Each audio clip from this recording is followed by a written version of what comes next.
Go ahead. Good evening, Franklin Township. This is Bill Bowman, joined by PJ Parker from the Franklin Reporter and Advocate. And once again tonight we have with us Deputy Mayor, I got to get in the camera here, Deputy Mayor Ed Potosnak, who is once again in Chicago for the 2024 Democratic National Convention. Deputy Mayor Potosnak is a delegate from the 10th District, which apparently encompasses the 16th and 17th state legislative districts. We still don't quite know how that delineation is. Tonight was, if you're a Democrat, I guess you could say it was a very inspiring night. They heard from Michelle Obama. Michelle and Barack Obama. What I was trying to think Cody. of the first gentleman's name, and it's not coming to me. But anyway, there, in addition to a number of other speakers and more. I guess the most important thing, if you're Kamala Harris, is they took the vote to formally nominate her and Tim Walz as their presidential and vice presidential candidates. So, Mr. Delegate, give us your impressions of the evening. I thought it was a great night. We had these little wristbands that lit up. I felt like I was at a rock concert, and it was really a celebration when we did the roll call. I really love looking across the tapestry of the states, how they handle introducing each state and the things they highlight. I think it brings us all closer in a lot of ways, and it was really lovely. And it sped along. It was about an hour altogether for all the states and territories. And I think it was joyous. So the lighting in here was fantastic, the colors, and just the celebration of being at this historic moment to nominate Vice President Harris to be president or the presidential nominee for the Democratic Party along with Tim Walz. There was just electric across the room, a lot of excitement. Everyone was standing pretty much the whole entire hour cheering each other on. And like I said, it was just inspiring to be together. Which speech gave you the biggest goosebumps? You know, it's really hard. Both Michelle Obama and Barack Obama are just such fine speakers, and they had such a passionate way they laid out and framed the different perspectives that they were sharing. I have to say the one that touched me the most was Doug Imhoff, the first gentleman, the story of how they met. I mean, I talked about it a little bit last night, learning about Kamala Harris, learning about her vision for America, but also that has to do with how she was raised and her family and how she treats all those folks. And I think he laid that out really well. He's a dynamite speaker, you know, the way he controlled the audience and kept us riveted, and also did it in a way that was very human. I think I know them better and I like them more. It just, you feel like a blended family is pretty much lots of families that we know. And so I have that laid out in a nice vision, and how the two women helped raise a child together along with Doug. It's very common, but it's also nice to see, you know, talked about on a stage like this, that folks aren't alone and having a family like that. So I think that was just really touching for me. But I think the thing that stood out the most of all the lines was probably when Michelle Obama said "black job." It's sort of ridiculous that Donald Trump thinks there are black jobs. I'm not sure what he thinks they are, that folks coming across the border from Mexico are stealing. And we saw that with Simone Biles, too, in the Olympics. You know, she talked about her great black job, winning gold medals. And all of us are cheering, Republicans, Democrats, and independents. And, you know, that stood out to me, how silly some of the things we talk about, but also monumental and historic they are. And it left us giggling, but also it's a wake-up call. You know, we've got work to do ahead of us. All right. So Governor Murphy was up there giving the New Jersey's oh, hello, Cody. Giving New Jersey's vote count. What did you think of what he had to say? I thought it was great. I thought that it was awesome, too, to have a transgender member of the New Jersey delegation join him in that. You know, New Jersey has been a very affirming state, a very welcoming state, very inclusive state for the LGBT plus community. And I thought that stood out for me. I think the governor's a great speaker. I think he did a nice job in laying that out, and, you know, sort of framing the what do you say when you pass the votes along or you reaffirm what it is. I thought they did a nice job. I didn't hear a lot of it because you were cheering so loudly. So I don't know exactly what he said, but I was reading it on the, they have a sort of transcription for folks with hearing impairment, so you get a chance to sort of read along. And what I saw, I liked what I saw. Okay. Now the DJ was really, I mean, that was an amazing. I was reading threads as the thing was going on, and people kept saying, "Someone's got to hook me up with this playlist." It was just an amazing set of music that this guy had. My only beef was, well, not a beef. Rather than "Born in the USA," which really is a protest song, that was sort of co-opted by Ronald Reagan, and that's really what got Springsteen into national politics when that happened. But anyway, rather than "Born in the USA," I would have rather heard something like "Born to Run." Well, that's funny.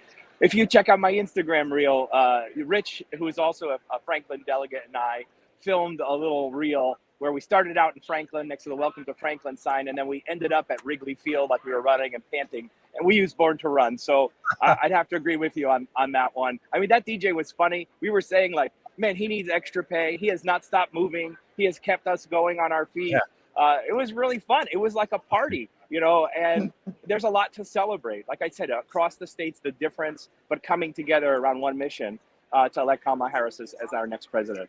And the last thing I'll say is to continue the New Jersey connection. I don't know if you noticed that, if you're a Springsteen fan, but Obama's walk-off music was "We Take Care of Our Own," which is, I think, from Wrecking Ball. It's a Springsteen song. So there you have it. PJ. I will just say I thought Obama did a great job. I mean, he did get some more gray hair though, so I think the presidency does have a toll on you. I'm never gonna knock anybody for gray hair. Okay, that's fair enough. And on that happy note, going back to that which was the most moving, there were just so many instances of that which was most moving, but the overall tone for me is that it did feel like a big house party. It felt like neighbors and neighborhoods coalescing for one tremendous purpose, and that's to serve each other. And the generosity of spirit to one of the things that Michelle Obama said is that there is no service in being small. There is no point in that. And the generosity to extol each other and build each other up, edify, not tear down. And that was it was such a universal message. But everyone was at this party under one umbrella of let's make America safe for all of us, prosperous for all of us. It's not going to be prosperous for you if it's not prosperous for your neighbor. If it's not all-encompassing effort. That is what I got out of this. And I got the same thrill tonight with Barack Obama speaking as I did the night he accepted his presidency. The night of his inauguration, I felt, you know what? America's going to be okay. We're going to be safe again. And I got that same feeling that the neighbor, that the whole thing for me, the neighborliness of it, that all these people who had never seen each other before were in this together. No, I think that's exactly right. The togetherness motion of the whole thing, it was just, it filled me with hope. It filled me with honor and pride that I'm part of this. I'm an American. I live in this country, and I do believe that we are about to be led by two very, very extraordinary people. So it's I'm just energized, and I would like to encourage those of you who have not gone out and registered to vote. Yes, your vote means something. It means that you have taken part in this ability to make a difference. Get out there. And just walk into a polling place and say, oh, I'm here to vote. You have to register. It takes a little effort. You've got to do this. Franklin and beyond. You have to be part of this. You have to. Well, I think what I'm hearing you say, and that's how I felt too, is it's a rising tide lifts all boats. You can't succeed without others succeeding around you. And it's the same message we know in COVID. If everyone around you is sick, you're more likely to get sick. So let's protect each other by helping not spread the disease. I think that makes sense. But the other thing that stood out too is, we had a Republican come and visit here, and he even said, this is not my home. I don't feel at home, but I feel more at home with the Democratic National Convention than I do in my own party. there is a lot of that going on. I talked about that last night. Democrats, independents, and Republicans rallying around, standing up to Donald Trump and his lies and the criminality that he has on a personal and his business relations, but also how he's abused the country, and moving towards a vision that puts people first and works towards mutual interests to make that happen.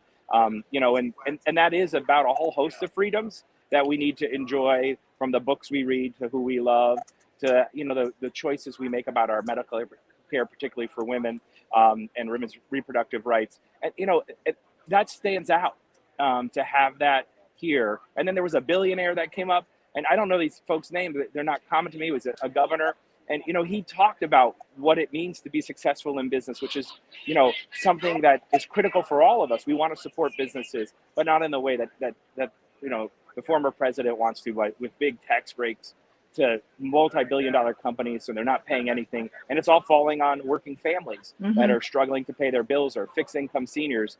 We can do better. Everyone can pay their fair share, and I think that's really what Kamala Harris is looking to do, to build on the success of President Biden, getting the economy back up again and ensuring that we can continue that into the future. Not run it into the ground and not overburden, but when a CEO of a corporation is paying less than their assistant, like Warren Buffett does, we have a problem. And Warren Buffett's really clear about that. So I think a rising tide lifts all boats. It's nice to see Republicans joining in on this movement, but we got our work to do to get everyone out and get voting. Vote, so vote, please. VOTE. That's the bottom line. And it's just, I don't know if I'm spilling secrets here, but on this very panel today, we have one independent, one Democrat, and one registered Republican. And here we are, because now it has nothing to do with political affiliation. It has to do with the fact that we are here. We're in this together. This is a generosity of spirit and togetherness, that we are here together. And that's, Pollyanna as that might be, I don't care. That's the way we have to treat each other, as if you are my brother and sister, and that, and whom is as important in this universe as I am, maybe even more so, because if I edify you, that edifies me as well. I love that, and I think that stands out in what Barack Obama laid out, bringing people together and helping each other. I mean, he took digs at Donald Trump and some of the ridiculousness that he spewed, and I think that's appropriate. Some of them were funny. We got to laugh out of them, and that's good to do too, even in a time of crisis. But he also talked about the vision of us working together and bringing the country closer together, less division, more unity. And that doesn't mean you agree. And everyone says that your way is my way and I'm going to become a lemming. Right. But exactly. We can have adult conversations where we disagree. And that's we do that. We do that on council. We do that in town. And that's one of the things I was really proud of as well. So I look forward to tomorrow as well. I know we're going to get to see, I don't even know who the speakers are. I think it's Bill Clinton. At least that's the one that I know about. Yes. So I look forward to that. He's a great communicator. And I look forward to tuning in again with you for initial reactions. I think Tim Walz is going to speak as well. I think that's right.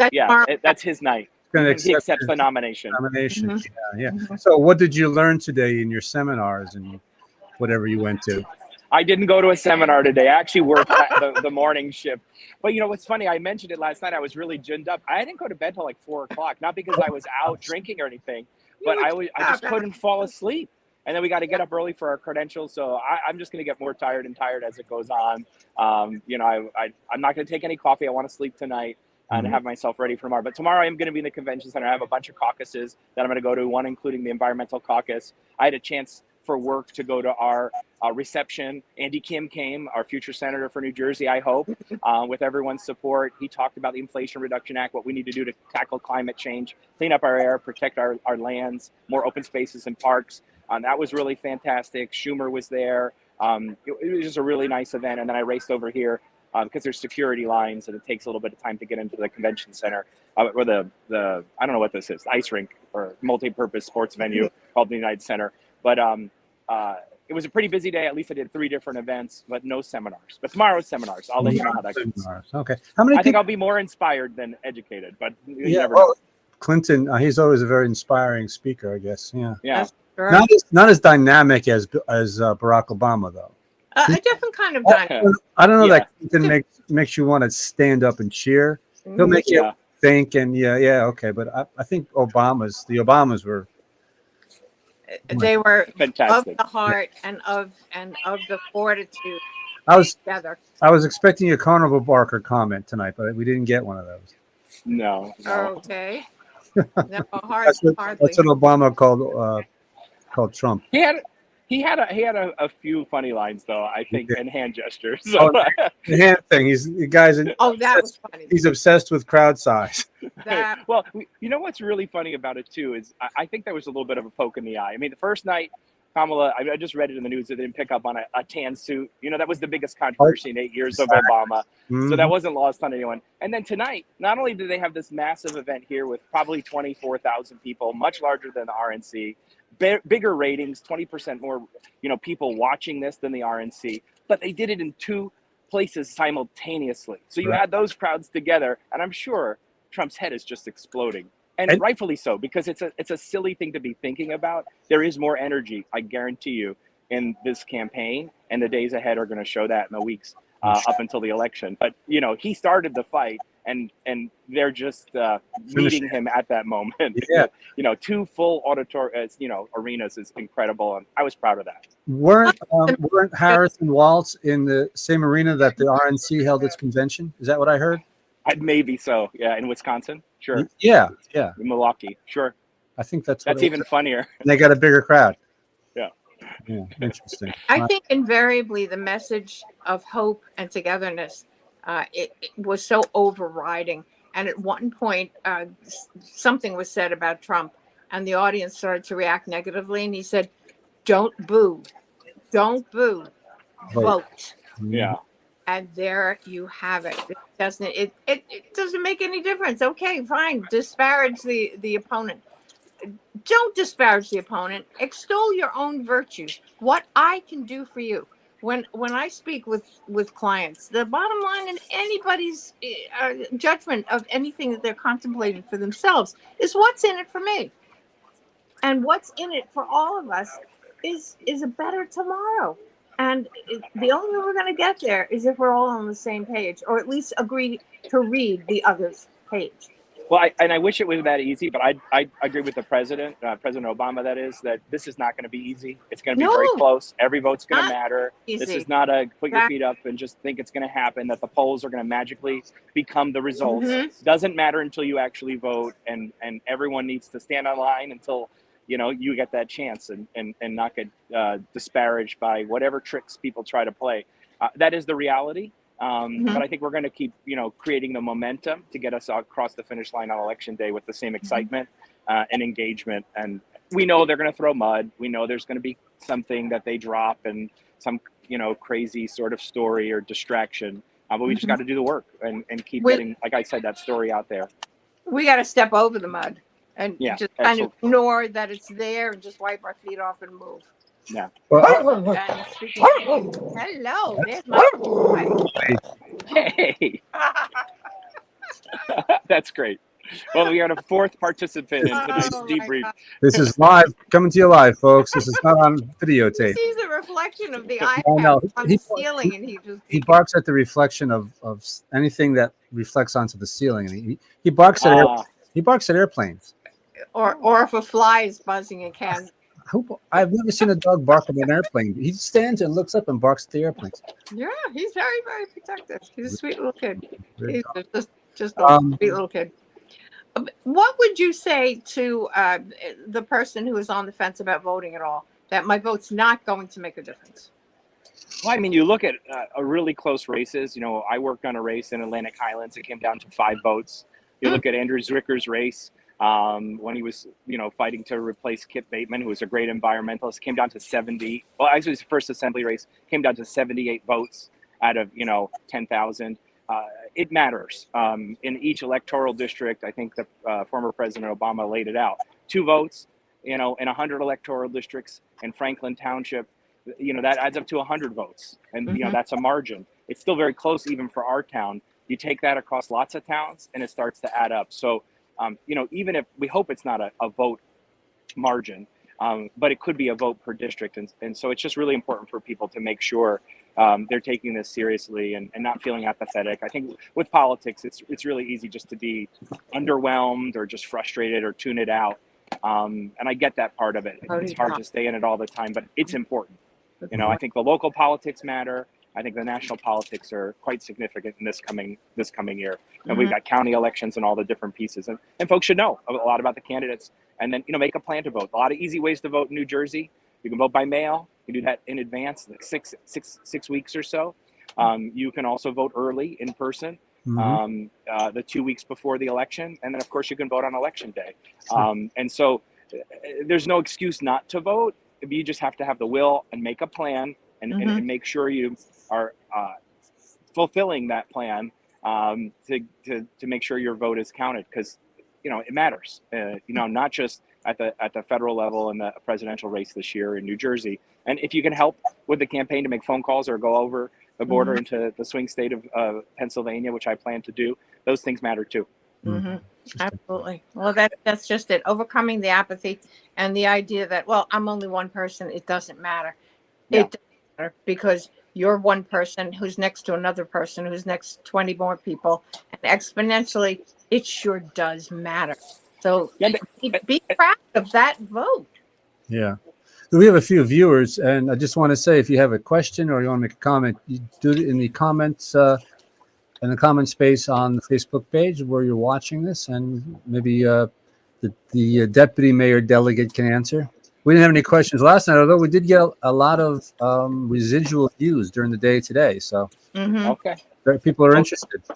Well, I said hi, Mom. It was later last night. I say hi, Mom. I love you. If you're still up, appreciate it. And to everyone at home, you know, and in Franklin, it's great to be here. Thank you for sending me here. You know, primary Democratic voters had to elect on me to be a delegate, and it's exciting to be here. But it's also work, and we've got work to do together when we get home from Chicago. Yes. Well, we thank you as usual for all the things that you do, not only for Franklin Township, but for our country. You're so active on the conservation level and on the human level.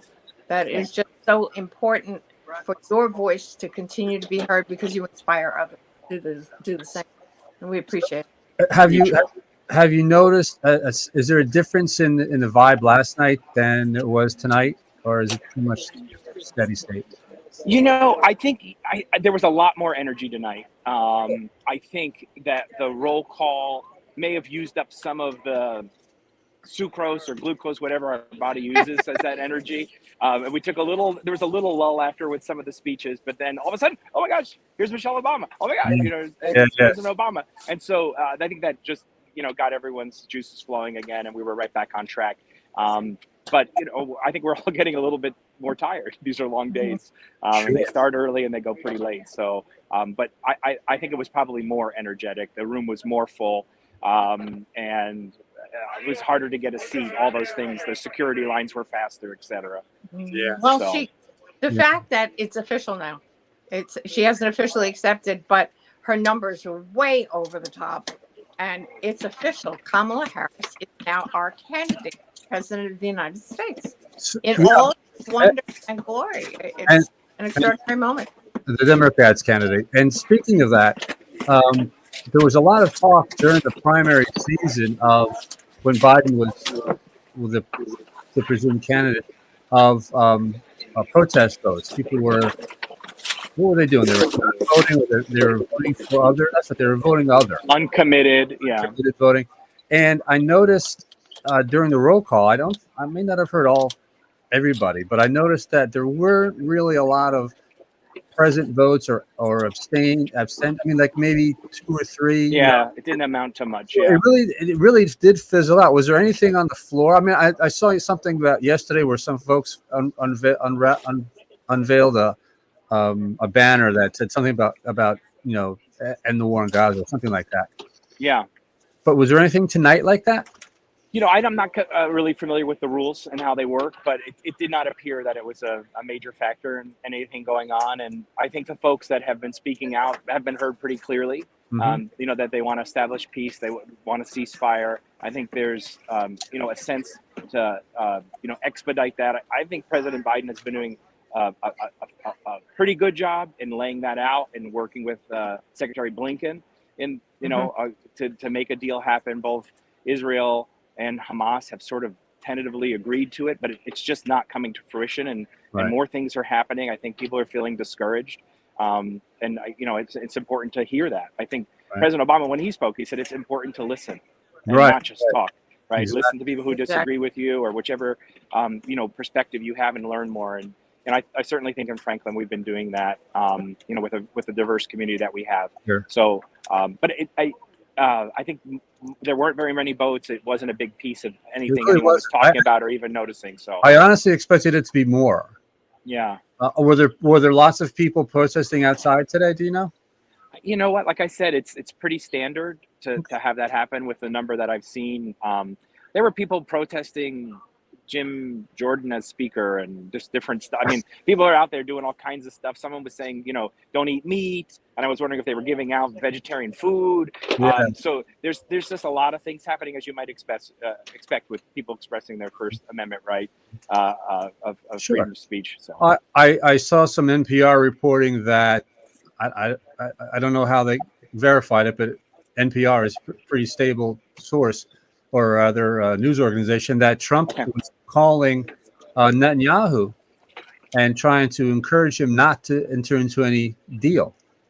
Oh my goodness! Because it would help the Democrats. I mean, this is the same thing that we saw with border security and a bipartisan border package that would help address the real problems, and that would take the oxygen out of his sails for all the division that he's trying to sow about the border crisis. And he failed to do it when he was president, to pass comprehensive immigration reform. And when the Congress was ready to do it, bipartisan Republicans and Democrats put together a package. He stopped it dead in its tracks. Right. And so this is totally his MO. And the people that would be hurt and killed in the conflict in the Middle East, he doesn't care about any of that. He doesn't care about people crossing the border for political asylum that could be murdered in their home country, and actually putting judges in place and enforcement to get through those cases and get the folks that are legitimate in and safe. He doesn't care about any of that. He cares about power, making sure he has the power, and this is all about what is in his best interest. And I think a lot of the people that are funding him, the $1 billion from the fossil fuel industry, and the billionaires that want tax breaks. And that's really unfortunate. I think it's quite sad. I believe that America is going to stand up to that. And I think we're going to see strong support for Kamala Harris for president, because they're tired of it. And President Obama said, we've seen this before. And he said that the sequel's usually not as good, which got us all talking about what sequels were better. I actually saw Twisters 2. Twisters 2 was better than Twisters 1. Okay. So you should, I think it's just called Twisters instead of Twister. But, Twister. Nonetheless, there's a remake or something like that. We know this. And this is very much speaks plainly to Americans of all political backgrounds. And he won't put anything past it to have his own power and get his way and enrich himself, whether it's bankruptcies or failed universities, failed nonprofits, breaking the law, all his business people going to jail, including was it Weisselberg, his financial advisor. And he's surrounded by criminals that take the fall for him, and then he's willing to use the power he has to hurt people to continue to have that power. And that's really scary, I think, for a lot of us. Yeah. I don't know if you can see it, but there's a little note on the bottom of the screen there. It says, Joan Potosnak. It says, hi, Ed. Hi, Mom. Thanks for staying up. Love you. That's funny. Well, it's been quite an evening once again with you, Ed. It's been delightful to get this bird's eye view into what's really going on behind the scenes. Well, I appreciate it. It's just the first blush. I'll have other thoughts tomorrow that I could share too as well. Sure. So thanks for making the time and getting the microphone fixed, Bill. Yeah. Well, yeah. Isn't this is a lot easier than writing something out and sending it to me, right? It is. No, because you get distracted and this is more free flowing. So I appreciate it. You guys are great. Thank you. It's so cool. It's so cool to have you there. We're talking to you, and you got the thing in the background. And yeah, I mean, they're over here. We got. I could show you. Is it my friends from MSNBC? Is that them? Is that them? I think so. Is that Joy? Yeah, I think so. Yeah, I think Rachel's heading this entourage. Yeah, they're upstairs. I think that's like where the bright lights are. Wait, hold on. The bright lights. Oh, it's hard for me to tell on this little screen. Anyway, but there's all kinds of stuff here. You know, got all the stations just behind us. Okay. In the news area. But it clears out pretty soon, so I got to get on my bus again. Okay. I got the last one Thank last you night, but it was so much much. later. Yeah. We have a piece of Franklin at the heart of what's going on that is just so all-encompassing for our nation. We're really proud of the representation that you've given us and the insight. Well, and I appreciate the opportunity. It's fun to sort of debrief with you guys. So I look forward to doing it tomorrow. We'll see you tomorrow night. All right. Talk to you then. Ed Potosnak, Deputy Mayor and District 10 delegate to the Democratic Don't forget to vote. Convention. Thanks again for your time, and we will see you tomorrow night. Okay. Bye. See ya. Bye-bye. Thank you, Ed. Okay. That was fun. Oh, my God. I just think it's so cool. I never got to I never got to cover a convention. I was at the Courier. I think so. Was I? Yeah, I think so, during a presidential race. And then at the Asbury Park Press, and other reporters got to go and cover it, but I was never selected. But I just think it'd be cool to do that. But this is good too. You know, having somebody. He's like our own little correspondent. You know, he's on the floor, and that his interests are so diverse, and his whole being is invested on so many levels, that he's truly a man of the people. And the support that I think, I just envisioned people just holding each other's hands, if not literally, but that this was, it was a gathering of neighborhoods just inclined for the best interests of all. Mm-hmm. There was no bullying. There was no, this is bad, that's bad, the country is going to hell. I don't want to hear that. I want to hear you identify that, yes, there are issues, yes, there are problems, but what are we going to do about it? How do we solve this, as opposed to this is that, we're not this, we're not that. Well, what are we? What is the next step? How do we solve whatever these collective issues are? Mm-hmm. And just having that spirit of wanting to, that I just think that makes all the difference. There's a collective good that was evident tonight. Right. Very heartwarming. It was very nice. Really. And again, I feel like a little kid listening to Barack Obama.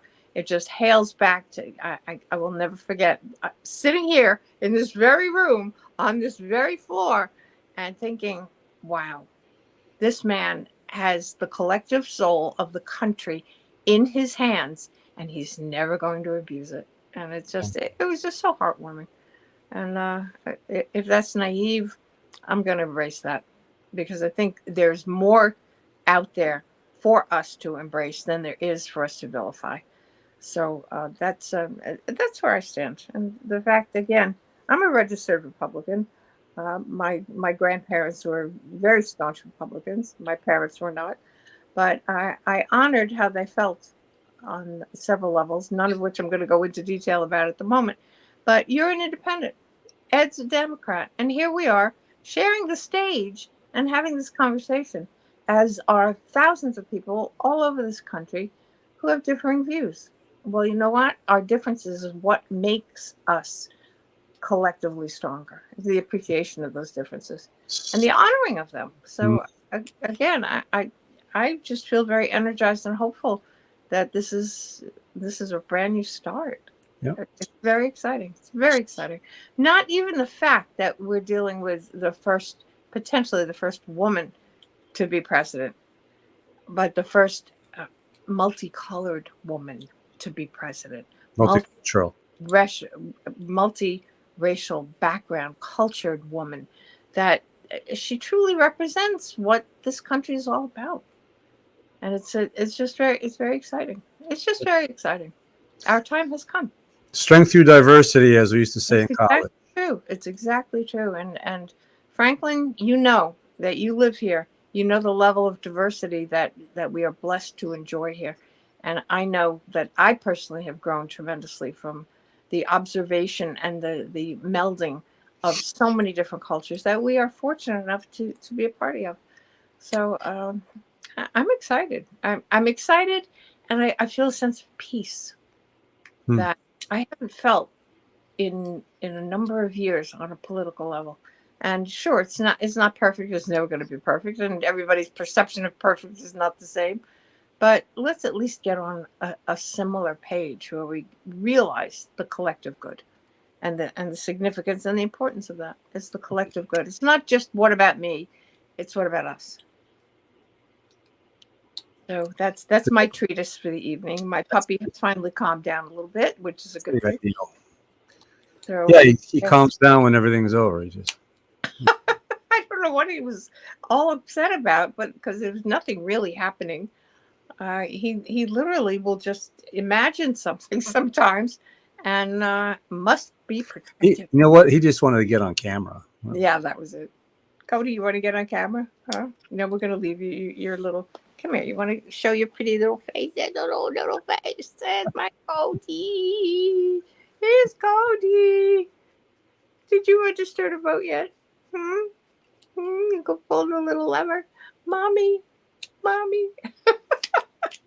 Okay, PJ's getting slap happy. It's almost 12:30, and I'm sure there are very few people who are still listening to us. There are a few people watching. Okay, well, we appreciate that, Franklin. Yes, You're hanging with us. We haven't been doing these news hours pretty much since the end of COVID. Over a year it's been, actually.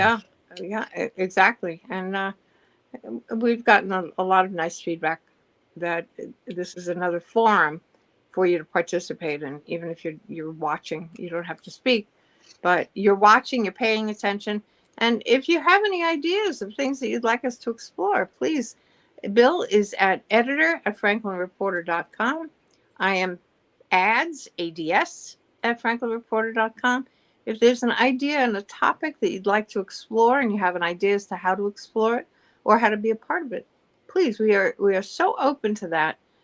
We are of the community, and we love to have you be a part of the exploration of everything that makes up Franklin Township. Sure. And don't forget, if you want what's happening in town, franklinreporter.com is your 24/7 news site. We, of course, have the morning report, which goes out at 5 o'clock every morning the morning after when stories are written. Good boy. And then there's the monthly digest, which is what it says. It's a digest of the top news from the previous month. And it comes out generally around the first week of the month. So the issue that comes out in August will have the July news. The issue comes out in September will have the August news. Comes out in English, and as of, I guess, maybe 5 or 6 months ago, comes out in Spanish as well. Actually, it'll be a year in October. Really? Yeah, we started that in a year as a result of the tragedy of Rolando Camarillo Chalupa, who lost his life saving 3 of his kids in the Millstone River. And we had such an outpouring from the Hispanic community just listening to the live streams that we had done, that we felt that if 20% of the Franklin Reporter and Advocates community is looking to us for their news, how can we bring it that much closer? And Bill, you started printing some of the stories that we had about that issue in Spanish, and the increase of interest was very, very evident. So we did gather several of our Hispanic leaders in the community, and we came away with that meeting of, you know what, we're going to produce the monthly digest en español. And that's what we called it, the monthly digest en español. And after 3 months, it had been integrated into the community. We're now in over 60 locations with both editions. We decided it's about time. Let's give it its own español nombre, or nombre en español. And it is now referred to as Noticias del Mes. So we have the monthly digest and Noticias del Mes. And for those of you who would like to take advantage of the advertising opportunities, we will give you both of those newspapers for the one price. Take advantage of that, Franklin. Ads at franklinreporter.com. PJ Parker, 732-820-0840. Become a further part of your community. This is, I do believe, the only newspaper in Franklin Township that is entirely en Espanol. So shameless plug that is. We are very proud of that. That's It's the only newspaper in Franklin Township.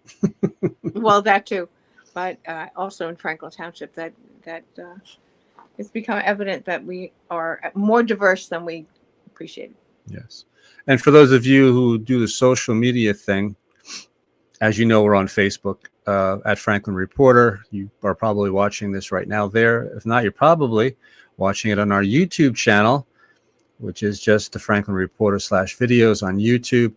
We also have an Insta, as the kids say. So this is a little more complicated. I think there was another Franklin Reporter out there, but that wasn't even a news site. It was something else. But you got to put those what do you call those things? Underscores. God, it's late. You got to put the underscores in to get the right channel. And of course, we're on the TikTok. Franklin _reporter. I have not been very diligent. You haven't been ticking? I have not been TikToking. Mm-hmm. But, I try to every now and then, but you know, mm-hmm. I'll start more. It's going to be September. Oh, actually, August is when I think that the high school has its first football. The high school football team has its first game very soon, Mm-hmm. right? A couple of weeks, I think. So we'll probably start there because that's where I did most of my TikToking from. Honestly, from the football games. Well, this is how we'll measure how many people are still up and watching us. If you would like to see more presence of the Franklin Reporter and Advocate on TikTok, please let us know, and that you saw it on the Franklin Reporter and Advocate's news hour of this date. Now, what date is it? It's after August 20th. It's now on 21. She hates TikTok. Let us know. She hates TikTok. She hates TikTok. We don't want to go there. We're not on Threads yet. Oh, are we? Well, I'm on Threads. I don't think Franklin Reporter's on Threads. Kind of what? I didn't hear you. Threads is an Instagram adjunct. Yeah. And it's almost parallel. I discovered a whole fan base that I didn't know existed. On Threads? On Threads, yes. Really? For your singing? For anything that I have posted on there, that there are followers that I was not, and forgive my ignorance, Franklin, I have got to be much more conscious of Insta and Threads. So you're a Threadster. I have become one, unbeknownst to me, but I think any outreach, as long as it doesn't take over your life, we have to be careful of that. And again, this will be a test. If any of you out there watch Blue Bloods, it has since become my number one favorite, and I don't watch a lot of television, but I do watch Blue Bloods. It stars Tom Selleck and a host of other actors who represent a family of law enforcement in New York City. Tom Selleck is the police commissioner of New York City, and he has the very political name of Reagan as his last name. And it's his father, who was the former police commissioner, his daughter, who's the assistant district attorney in New York City, his two sons who are detectives, and the other family members. One of the best parts of the righteousness of this series is that on Sunday night, and they close out the show with their Sunday night dinner at the commissioner's home. They all sit down to this beautiful table laden with lots of food, before which they say grace, and they talk to each other. And in one episode, one of the younger family members brought out her tablet and was trying to record something. And Frank Reagan / Tom Selleck says, no, this is our time. There will be no devices, no phones, and no tablets at this table. We will talk to each other. And I think that's a good lesson. I find it very disturbing in a restaurant or as a mother walking a newborn in a carriage, and she's on the phone, and the baby is cooing and googling and good giggling and not googling yet. There's an opportunity to interact. Your phone doesn't belong there. There's more to life than your cell phone.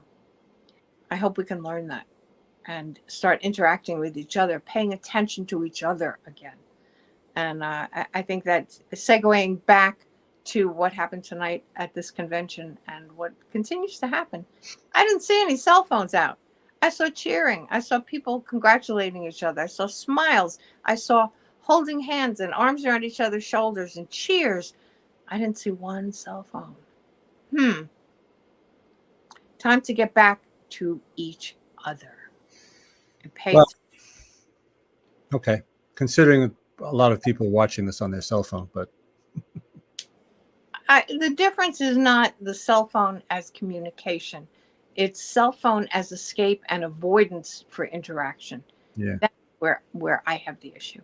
When the cell phone becomes your means of self-validation and the means of avoiding contact with others. I think it has the potential to be much more insidious than we realize. When you see 4-year-olds on iPads, when they have the opportunity to interact with their siblings and interact with their parents, and the parents utilize those tablets as babysitter. That's your opportunity. You are never getting that moment back to interact with that 4-year-old. 60 years ago, it was the television. I'm sorry? 60 years ago, it was the TV. Well, it's Sesame Street. Yeah. Well, that was not 60 folks went out for a meal in a public place. The television wasn't going with them. They were interacting. People knew each other. They saw each other in different environments. I don't mean to be soapboxing this, but I'm very passionate about people losing contact with each other. Yeah. And, not that I am Tessie Tech. Lord knows I'm not.